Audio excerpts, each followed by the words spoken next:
Je m'appelle Éric Hébert-Daly, je suis pasteur de l'Église unie du Canada. Ça fait un bon bout de temps que quand j'étais jeune, mes parents ne voulaient pas que j'aille à l'Église. Ils étaient vraiment forts sur ce point-là.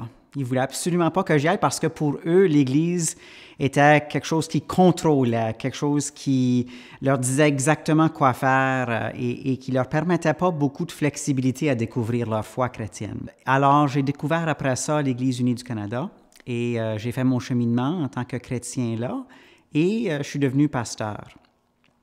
Avec le temps, j'ai aussi découvert le poste de responsable des ministères en français.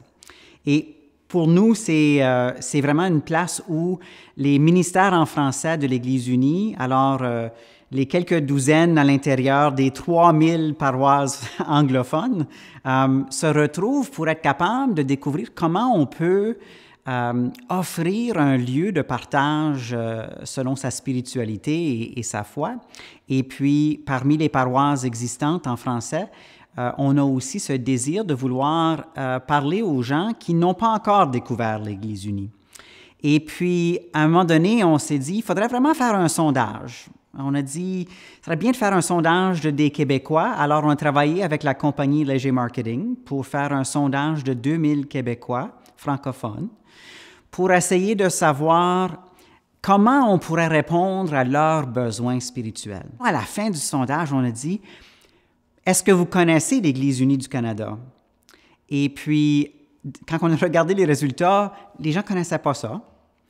Et tout ce que les gens voulaient voir dans une église était chez nous. Alors, on s'est dit, bon, ben écoute, il faut faire quelque chose avec ça. Alors, à un moment donné, on s'est dit, ça serait mieux pour nous de créer un genre de site web où on pourrait justement mettre en vedette différentes perspectives qui peuvent se tenir à l'intérieur de la belle diversité qui est l'Église unie du Canada. Parce qu'on n'est pas une Église avec un dogme coulé dans le béton.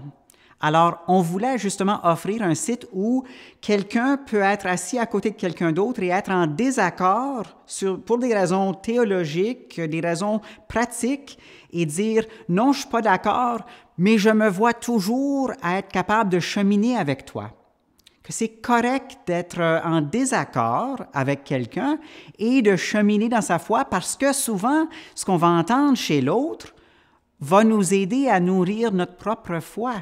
Si on le fait tout seul, c'est correct, mais quand on le fait en lien avec quelqu'un d'autre et en réflexion, d'après ce que quelqu'un d'autre va nous dire, souvent ce qu'on va dire, c'est « Ah, là, je suis confirmé dans ce que je crois » ou bien « Ah, ben ma foi a évolué un peu et maintenant, j'ai une autre façon de voir les choses. » Alors, pour nous, trouver un moyen d'avoir cette expérience-là, ce vécu-là, ce cheminement-là, était vraiment une priorité.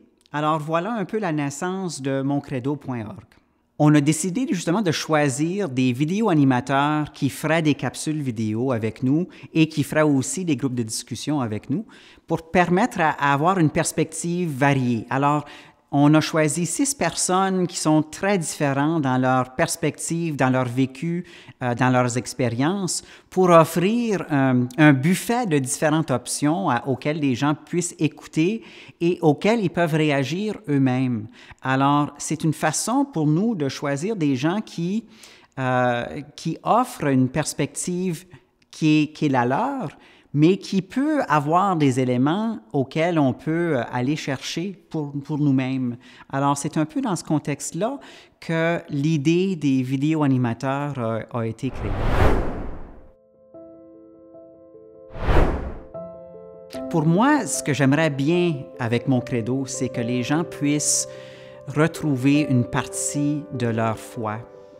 Et d'être capable de découvrir qu'être chrétien n'est pas nécessairement l'Église catholique romaine ou la droite conservatrice des États-Unis, qu'il y a un éventail et une richesse qui existe à l'intérieur de la foi chrétienne et que c'est à eux maintenant de prendre la relève et de découvrir ce qu'ils croient au plein milieu d'eux et d'avoir des pratiques spirituelles auxquelles ils puissent justement continuer à nourrir cette foi-là sans qu'on leur dise exactement quoi croire.